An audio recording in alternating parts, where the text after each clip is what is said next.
محمد مصطفیٰ کی ذریت یعنی سادات کے چہرے کو دیکھنا بھی عبادت ہے۔ اور آج کے میرا موضوع یہی ہے کہ جس اللہ نے سادات کو یہ اتنا عظیم مرتبہ عطا کیا، میں کوشش کروں کہ اسے ولایت علی کے تقاضوں کے ذیل میں سادات کی عظمت بھی بیان کروں، اور اپنی کم علمی کے ساتھ آج کے زمانے میں سادات کی ذمہ داریاں بھی آپ کے سامنے رکھوں۔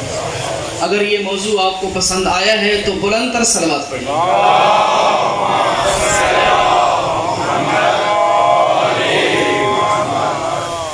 ہمارے علماء نے مستقل جو عقائد کی کتابیں لکھی ہیں، اپنی عقائد کی کتابوں کے اندر اس موضوع کو ضرور لکھا ہے۔ جہاں یہ لکھا ہے کہ ہمارا خدا کے بارے میں عقیدہ کیا ہے، نبوت کے بارے میں عقیدہ کیا ہے، امامت کے بارے میں عقیدہ کیا ہے، قرآن کے بارے میں عقیدہ کیا ہے، قیامت کے بارے میں عقیدہ کیا ہے، وہاں یہ بھی فرمایا ہے کہ اولاد رسول کے بارے میں ہمارا عقیدہ کیا ہے۔ شیخ صدوق رحمۃ اللہ علیہ ہماری بزرگ ترین شخصیات میں سے، جن کی من لا یعذر الفقیہ ہماری کتب اربع میں شمار ہوتی ہے، انہوں نے ایک اعتقادات کتاب لکھی، تو اس کے اندر بھی انہوں نے سادات کے حوالے سے عقیدہ لکھا۔ اور جو چیز ابھی آپ کے سامنے بیان کر رہا ہوں، لمعۃ الانوار فی عقائد الابرار، علامہ حسین بخش جاڑا مرحوم، انہوں نے عقائد کی یہ کتاب لکھی، اور اس کے اندر بھی انہوں نے سادات کے متعلق عقیدے کو واضح کیا۔ میں اس میں سے چند نکات آپ کے سامنے بیان کرتا ہوں۔ لکھتے ہیں کہ ہمارا عقیدہ یہ ہے کہ ان کی عزت اور احترام واجب ہے، عزت اور احترام واجب ہے، اور جو ان کو توہین آمیز نگاہوں سے دیکھے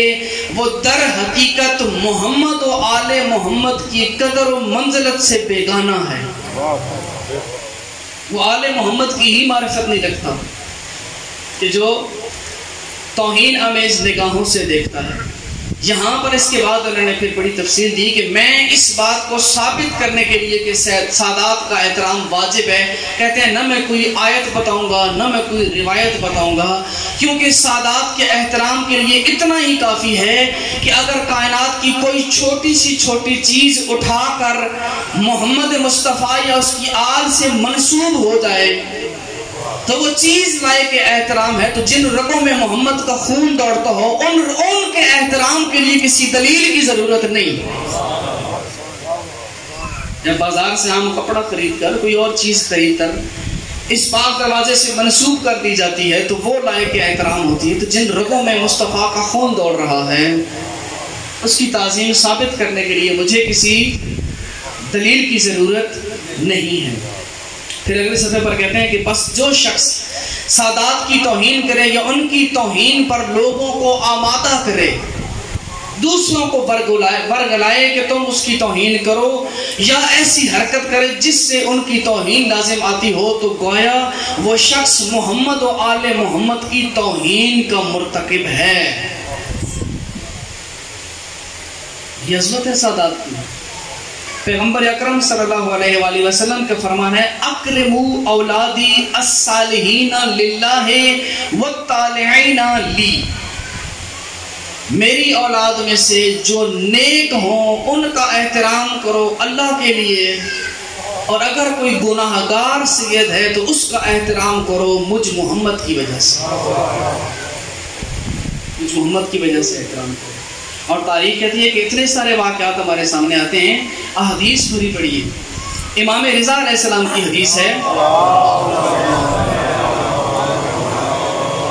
امام فرماتے ہیں النظر الی ذریتنا عبادت، ہماری ذریت کی طرف دیکھنا عبادت ہے۔ فقیل لہ یبن رسول اللہ النظر الی الائمۃ منکم عبادت ام النظر الی جمیع ذریت النبی، بندہ سیانہ تھا، سوال کیا کہ کیا آپ کی ذریت سے مراد صرف ائمہ طاہرین ہیں یا ساری ذریت مراد ہے؟ امام فرماتے ہیں بل النظر الی الجمیع، قیامت کا سورج طلوع ہونے تک ہر وہ شخص جو نسل رسول سے ہے اور سید ہے، امام رضا نے فرمایا ہے اس کے چہرے کی طرف دیکھنا عبادت ہے۔ لیکن اس سے آگے ایک اور چیز بھی بیان کی، امام نے ایک قید لگائی ہے امام نے فرمایا کہ النظر الی جمیع ذریۃ النبی عبادۃ ما لم یفارقوا منہاجہ ولم یتلبسوا بالمعاصی، لیکن کب تک؟ اس وقت تک جب وہ سید محمد مصطفیٰ کے بتائے ہوئے راستے کو بھی نہ چھوڑے اور اپنے وجود کو گناہوں سے آلودہ بھی نہ کرے۔ قید لگائی صاحب، معصوم امام کو فرمان پیش کیا، دو صورتیں کہ ما لم یفارقوا منہاجہ، مصطفیٰ کا بتایا ہوا منہاج راستہ طریقہ بھی نہ چھوڑے اور اپنے وجود کو گناہوں سے ملوث بھی نہ کرے۔ احمد بن اسحاق اپنے زمانے میں، یہ 11ویں امام کے زمانے کا شخص ہے، احمد بن اسحاق یہ اوقاف کا وکیل تھا، محکمہ اوقاف کا وکیل، محکمہ اوقاف کا وکیل تھا، اور اس زمانے میں ایک اس کا قریب ہی ایک سید رہتا تھا، اس کا نام تاریخ میں لکھا ہے حسن بن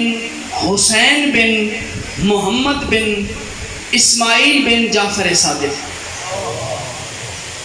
یعنی کہ 5 سلسلوں سے اس کا نسب امام صادق سے ملتا تھا،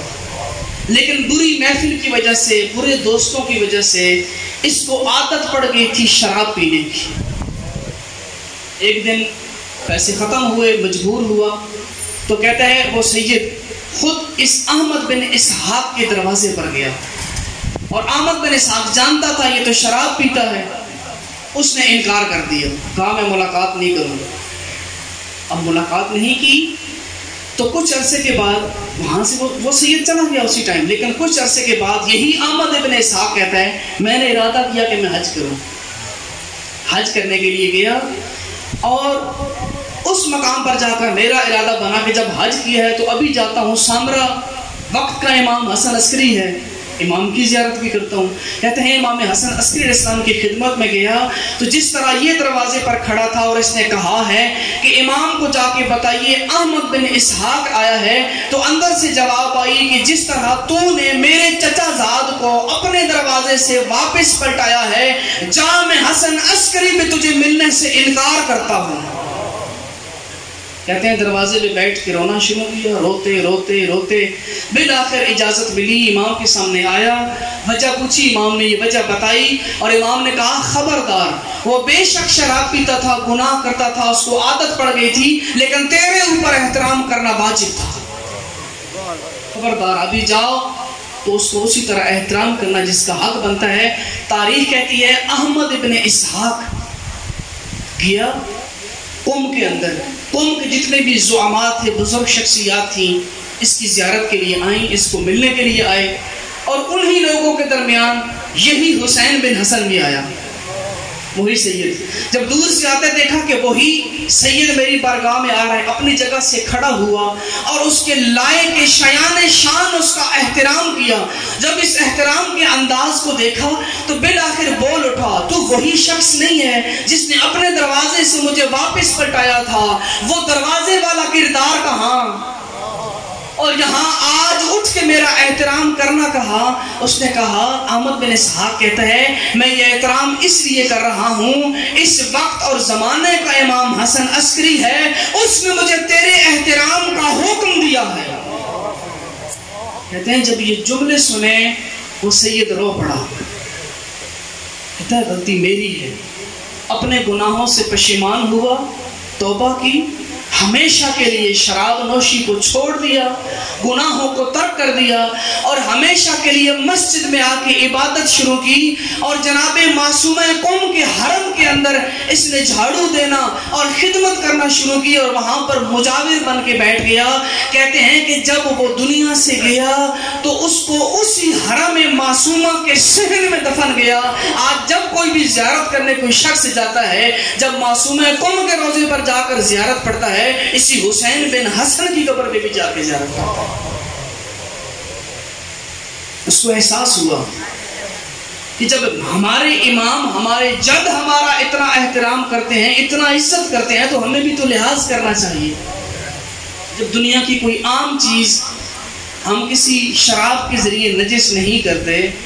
تو سادات کو بھی اس حوالے سے سوچنا چاہیے کہ تمہاری رگوں میں محمد کا خون دوڑ رہا ہے، اس میں نجس شراب کو شامل کر کے محمد کے اس خون کی توہین نہ کریں۔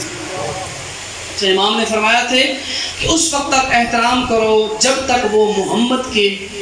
راستے کو نہ چھوڑیں اور اپنے آپ کو گناہوں میں ملوث نہ کریں۔ کیا مراد ہے گناہوں میں ملوث کرنے کا؟ یہ جو ابھی میں نے واقعہ سنایا، کیا یہ شخص گناہوں میں ملوث نہیں تھا؟ اب یہ واقعہ کدھر کریں، حدیث کدھر کریں؟ تو اس کی وضاحت آپ کو کر دوں۔ گناہ کرنے کی دو قسمیں ہوتی ہیں، یہ توجہ کیجیے گا کہ کون سا سید ہے جو لائق احترام ہے۔ سادات سے معذرت کے ساتھ، کیونکہ یہ شریعت کا مسئلہ بیان کرنا میرے لیے اوپر واجب ہے۔ کون سا سید ہے جو لائق احترام ہے، کون سا ہے جو لائق احترام نہیں؟ عزیزان، گناہوں کی قسمیں ہوا کرتی ہیں۔ ایک دفعہ ایک شخص گناہ کرتا ہے، مطلب نماز نہیں پڑھتا، اس وجہ سے نہیں پڑھتا کہ نماز واجب نہیں ہے، بلکہ وہ صرف اپنی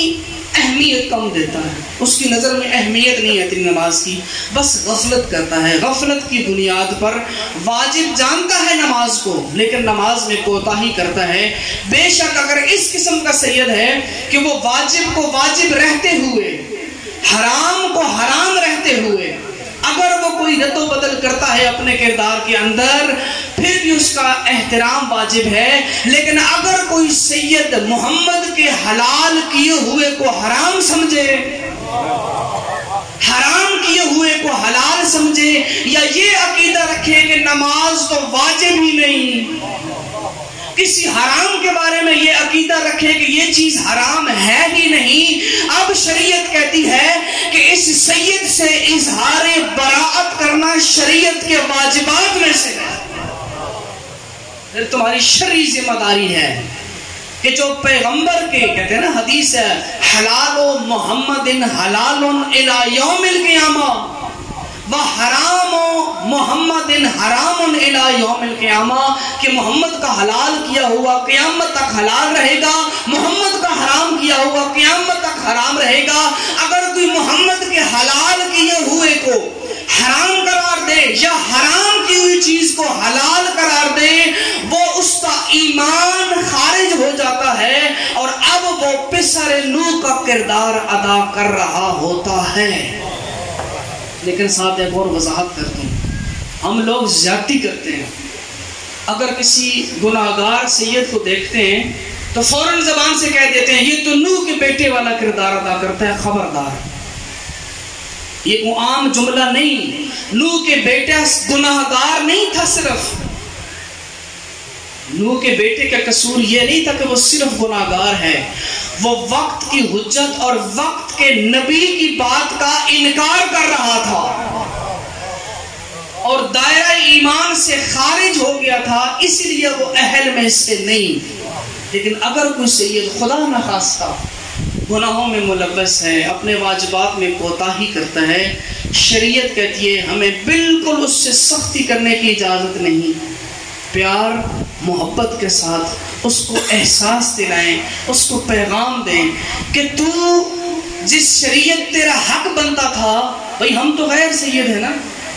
ہم نے دین سیکھا اور اپنی اوقات کے مطابق اپنے علم کے مطابق آپ تک پہنچا رہے ہیں، اصل حق تو ان کا بنتا ہے جن کے گھر کی یہ میراث ہے، ان کا کردار ایسا ہو، ان کا گفتار ایسا ہو، وہ علم سیکھیں، لوگوں کو ہدایت کا راستہ دکھائیں۔ تو ان سادات کو غور کرنا چاہیے کہ جن کی یہ نسل سے ہیں، ان ہستیوں نے بھی اپنے سامنے سجدے نہیں کروائے، ان ہستیوں نے بھی لوگوں سے اپنے آپ کو سجدے نہیں کروائے، تو تم ان کی نسل سے ہو کہ ایسا کام کیوں کرو؟ پچھلے سال آپ کو یاد ہے 4 محرم کو یہ بات میں نے کی تھی، ابو حمزہ صومالی کی حالات زندگی کے دوران یہ واقعہ آپ کے سامنے پیش کیا تھا، دوبارہ دوہرا دیتا ہوں تاکہ اذہان عالیہ میں دوبارہ یہ واقعہ تازہ ہو جائے۔ ابو حمزہ صومالی 4 اور 5ویں امام کا شاگرد ہے اور بہت بڑی عظیم شخصیت ہے،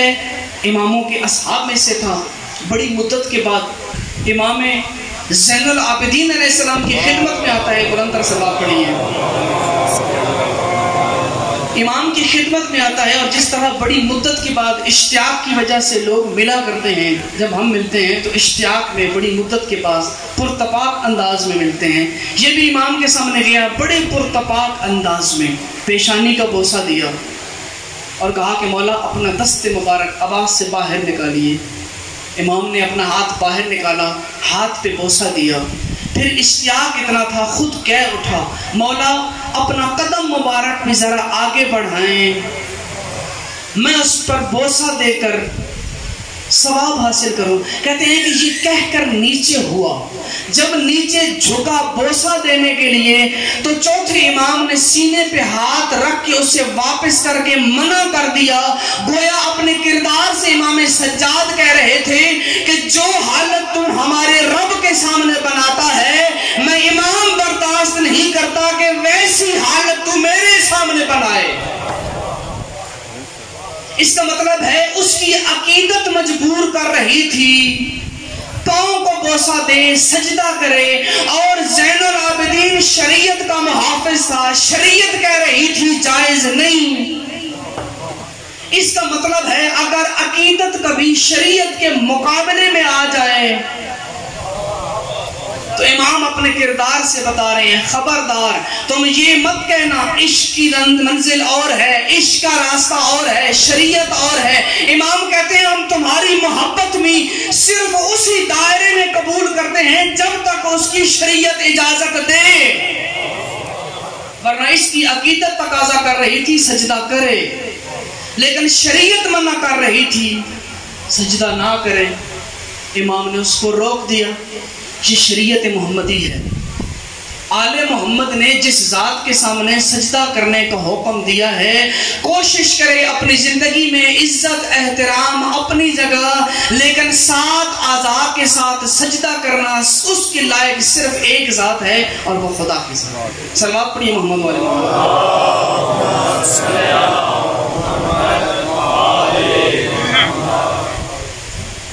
آپ دیکھیں کہ بہت سارے فرامین ہمیں ملتے ہیں، اور امام جعفر صادق علیہ السلام کا ایک حدیث محمد شیخ صدوق رحمۃ اللہ علیہ نے اعتقادات کے اندر اس کو لکھا ہے، اور حسین بخش چاڑا صاحب نے بھی اس کتاب میں لکھا ہے، اور اسی سے میں آپ کے سامنے پڑھ رہا ہوں کہ یہ جو موضوع میں نے آپ کے سامنے رکھا ہے نا ولایت علی، یہ کتنا عظیم موضوع ہے۔ امام صادق فرماتے ہیں کہ مجھے حضرت امیر المومنین علی علیہ السلام کی ولایت اپنے اولاد رسول ہونے سے زیادہ محبوب ہے۔ یعنی امام کہتے ہیں میرے پاس 2 شرف ہیں، ایک شرف سیادت کہ میں نسل علی سے ہوں، ایک ہے علی مولا کی ولایت۔ چھٹے امام کہتے ہیں میں نسل سادات سے ہوں، اس سے زیادہ مجھے عزیز یہ بات ہے میں علی کی ولایت ہوں۔ کتنا عظیم ترین مرتبہ ہے۔ تو عزیزان اس زمانے کے اندر جس طرح ولایت علی رکھنے والے ہر مومن کی ذمہ داریاں ہیں، سادات کی بھی ذمہ داریاں ہیں۔ خدا را اپنے مرتبے کو سمجھیں، اپنے مقام کو سمجھیں۔ دنیا والوں نے سادات کی عظمت کو نہیں سمجھا، آج ان لوگوں نے ان سادات کو نہیں دیکھا، لیکن ان لوگوں کی نظروں میں آپ لوگ سید ہیں، آپ کی جسم میں خون رسول دوڑتا ہے، آپ کا کردار، آپ کا گفتار، آپ کی حیات، آپ کی زندگی ایسی ہونی چاہیے کہ آپ کی زندگی کے اندر ایسی جھلک ہونی چاہیے کہ لوگ بلا اختیار یہ کہنے پہ مجبور ہو جائیں یہ کردار بتا رہا ہے، یہ گفتار بتا رہی ہے، یہ حیات بتا رہی ہے کہ جس طرح رگوں میں دوڑنے والا خون پاک ہے اسی طرح اس کا کردار بھی پاک ہے، اسی طرح ان کا کردار بھی پاک ہے۔ تو سب سے زیادہ ذمہ داری ہر دور کے سید کی ہے۔